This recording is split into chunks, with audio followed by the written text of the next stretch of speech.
Hello folk, I'm going to break down Dr. Richard Wolff's argument on how capitalism is killing itself.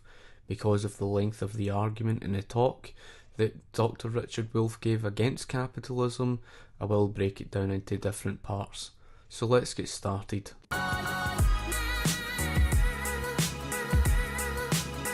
You're a Marxist economist. Let's start from the basics. What is Marxism, and what does it mean to have a Marxist lens with which to view the world?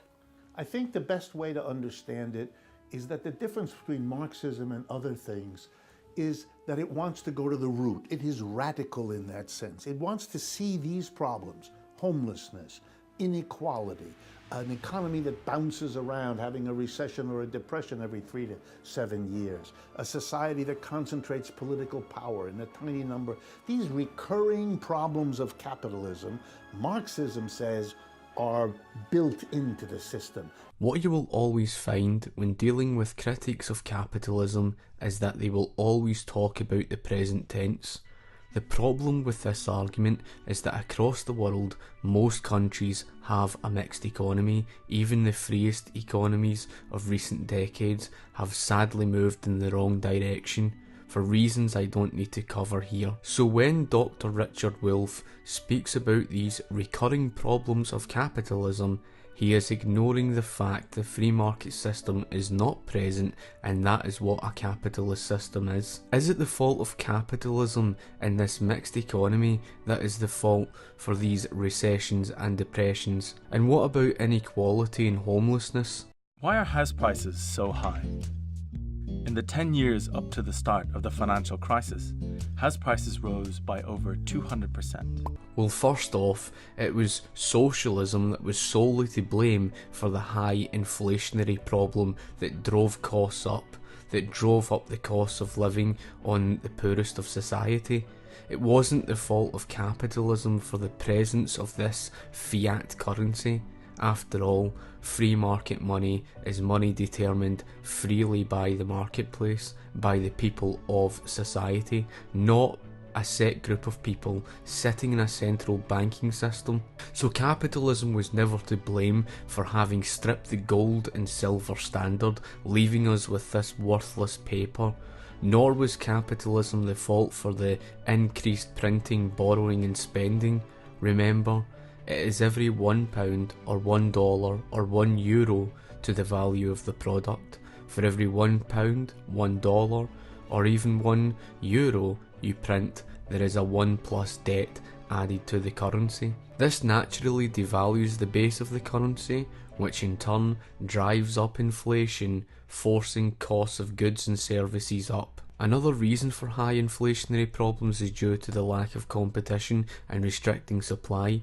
While seeing an increase in demand, look at the American healthcare system as I explained before. You can check the card above, which I explained in that video why medical costs sold out of control. A large part of that is to blame on the government's granted monopoly to the AMA that forced the closure of an estimated 168 medical schools. The fewer medical schools there are, the fewer medical doctors available on the market, and with an increased demand from an ever-growing population, costs are naturally going to spiral out of control. This isn't to blame on capitalism, but to blame on all of the socialist government intervention that restricts supply and increase demand, and it is no different to education, transportation and various other sectors. So when we talk about homelessness, blame that on the open door immigration policy, whilst having things like a welfare state in place, forcing tax rates up and making it impossible for supply of housing to keep up with the demand. To solve the problem, we should control immigration to a sensible level, free the market up and build more housing, so supply does keep up with the demand, and increase productivity in the marketplace to bring down the cost of living. The restoration to a capitalist sound monetary policy would also greatly benefit society. Last but not least, as proven by history, the booms and busts of the 19th century were not to blame on the gold standard, but the trying and testing of the paper currency. The Great Depression of 1929 was to blame on the Federal Reserve's intervention in 1922 using open market operations to manipulate interest rates, change reserve ratios and print fiat currency out of thin air, all of which was to blame on socialist price controls, not to blame on a capitalist system.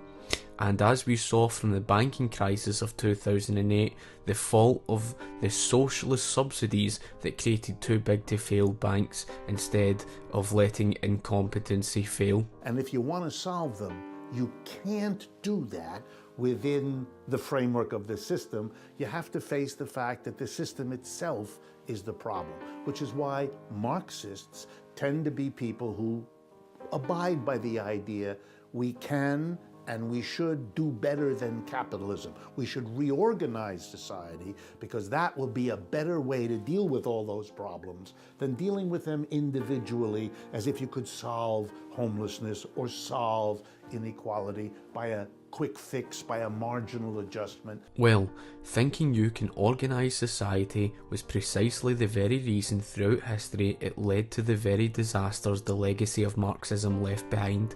Even from the smallest examples of government intervention, whether we talk about the protectionist tariffs that historically led to the wars, or the internal improvements that resulted in incompetency and bankruptcy, or even the fixing of the ratio of gold and silver that resulted in wiping gold out of the market, then later wiping silver out of the market, we can talk about the attempt to fix interest rates low during a period of a housing bubble where creditors encouraged first-time buyers, lending out cheap credit, which resulted in an increased demand in the area of the housing shortage, leading to a greater strain that resulted in the crash in the first place.